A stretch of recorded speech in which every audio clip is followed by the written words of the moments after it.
So just look at that view. It's just absolutely stunning. It is windy. It's very windy, and I'm just locate you. So I'm up in my Roch vineyard. So this is one of my highest vineyards. We're above the village of Tuchan, which is in this direction. You might be able to see Mignon the tractor over there. So Tuchan is in this direction, with then Perpignan and the Roussillon behind it. If we turn around, we get, look at that view. We've got the cliffs in the very background. Behind that is the Mediterranean, about 40 minutes away.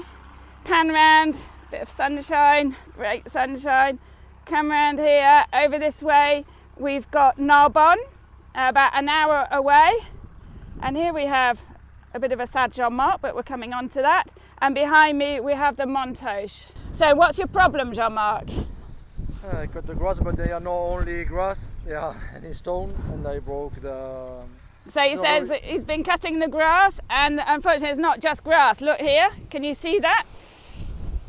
These are you broke stones. Jean-Marc's been breaking stones this morning, and that's literally the wild boar would have made these stones fall down from here on their way through my vineyard. And in doing so, when Jean-Marc was cutting the grass this morning, he's actually got that cut in the stones caught, or he's broken the stones, and they got caught in his tractor. And he's actually, yep, he's broken. C'est cassé? No, just my problem is this is too big, and I need go in Tuchan to take another... Oh no, so you've got to go all the way back to Tuchan on your tractor to get... In my Diane, I'm not sure about that. So shall we have a look at the vineyards then before you go? Okay, let's get... So as I said, we're in the Roch vineyard. Here, it's Carignan and GRENACHE. It's one of my oldest vineyards. As you know, I've got 14 little tiny plots scattered around the village of Tuchan. And this was my first ever FITOU vineyard. When I started the vineyard Rambles, this is where we started. So we came up here 3 weeks ago now. And can you see that? Can you see that? For me, it looks like the vines are dancing because it's so windy. We've got 60-kilometer gusts up here, and it looks like everything's like dancing in the wind. And now we just wanted to show you the effects of the wind, because this is and Jean-Marc's showing you here how the wind has like broken the leaf. Can you see that? So that's leaf damage here. We'll just wait. Oh look, there's a little, can you see these? You see that? Is that a good insect here, Jean-Marc? There's a little bug. Somebody asked if the wind got rid of the bugs. There's your answer here. We've got some bugs actually on there, so the answer is not really. So you can see, if we just like stand back and just see the wind on the vine, so you can see how it's bending the branches.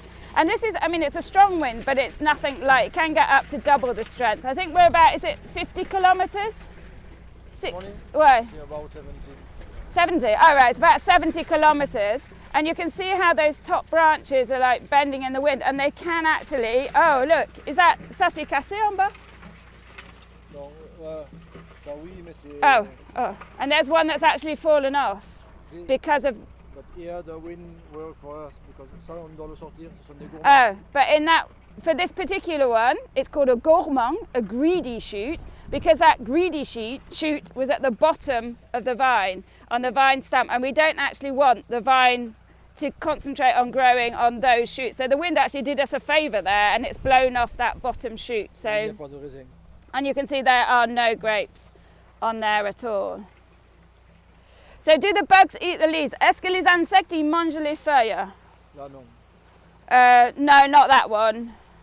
Et en général, c'est un problème, les insectes ils mangent les feuilles ou pas? No, fortunately they don't eat. Non, c'est plutôt bien d'avoir de la biodiversité. It's actually good to have that biodiversity in the vines and actually on the vine. So we don't really have any problems with insects on the vine at all. That's not our major problem. As we saw yesterday, it's more odium and mildew. Keep up with Jean-Marc down here. Look at that lovely, lovely soil. Oh, Jean-Marc's just taken some more off, but that's the same thing, taking it off the bottom. Et on voit un peu l'effet du vin ici. Et la grêle aussi, on voit. Let's say, oops. So that's another one that's falling off. So you can see quite a few shoots. The ones we've seen so far though, that's been quite good that they've fallen off because we would have taken them off anyway. Oh, let's have a look. Here's found one here. So, attends, touche pas. Sorry, bossy Katie. So here we are. Here's one here. You can see the plant from the back, and that one has actually snapped and fallen off. Oh, and yeah. So it wasn't hanging on by very much, but you can see here, it actually had grapes on it. So that's not quite as good, but that's the wind damage that we can get. So wind, it's good. It's bad, it's a tramontane, it's blowing at about 60 kilometers an hour. For our vines, it can be good in that it keeps them dry, which is brilliant at the moment with the risk of mildew and odium. The downside is that it can break the branches. So, off we go, over here, he's off. So you can see on, another one, yeah, it's picked up another one there. And you can see on these little shoots, how old is this vine here, Jean-Marc? This is a young Grenache. So this is a young Grenache planted? Now they are 3 years. 3 years ago. So it's 3 years old. But you can see the wind here, if we hadn't have attached it to the pole, basically it would have broken already. And also that tie that we've put here, which is just a bit of cotton, that needs to be undone and really put a little bit higher up here now, because the vine is growing so quickly that if we don't attach it up here, so that's another little job. And that's where we've just replanted young Grenache in amongst the 110-year-old Carignan and Grenache here, just to fill in the holes. There were quite a few, they call them manquants. So this was one of the vineyards that actually did suffer a little bit from hail. So I just wanted to show you again the effects of the hail. It was on the 27th of April that we saw the hail. So you can see those black impacts, that's hail. So that would have been hailstones that actually hit that.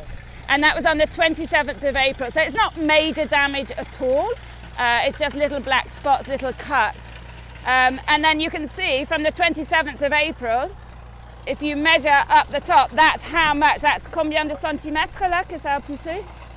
Ça c'est des frottements, mais là il y a 30 cm. So about 30, it's grown 30 centimetres since the 27th of April. And then a question from Hamish up in Newcastle. Hamish, il demande, est-ce qu'on replante la vigne quand il y en a, est-ce qu'on replante un pied de vigne quand il y en a un vieux qui meurt, ou est-ce que c'est avec l'âge? Est-ce que tu attends que ça meure, ou est-ce que tu attends, tu dis ça a 110 ans, on va le replanter?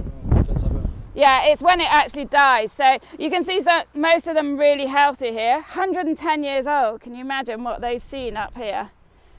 So we would then, when they die off, every year we'd just get 1 or 2 that die off, and so we don't have holes in the vineyard, we would replant. Par exemple là, ça c'était un ancien pied qui est mort, mais on était reparti sur un sarment. So this is another.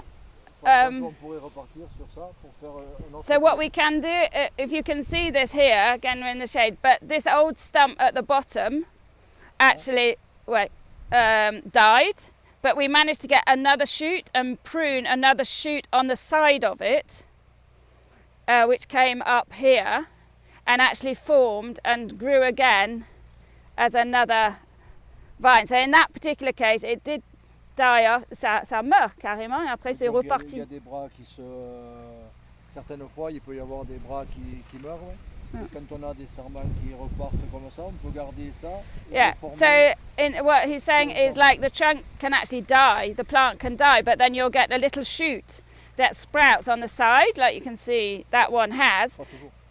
And then we can actually train that shoot and prune it so that it grows in the vine again. So if you get an extra shoot from the bottom, you don't have to rip it up. It's not always happened like that, but it is occasionally. Okay, I think we've had a whirlwind tour of the vineyard today. Lovely and windy, fantastic views. Let's just wave goodbye to Mignon the tractor. And thanks for joining us. I don't want to go, the view is just totally amazing.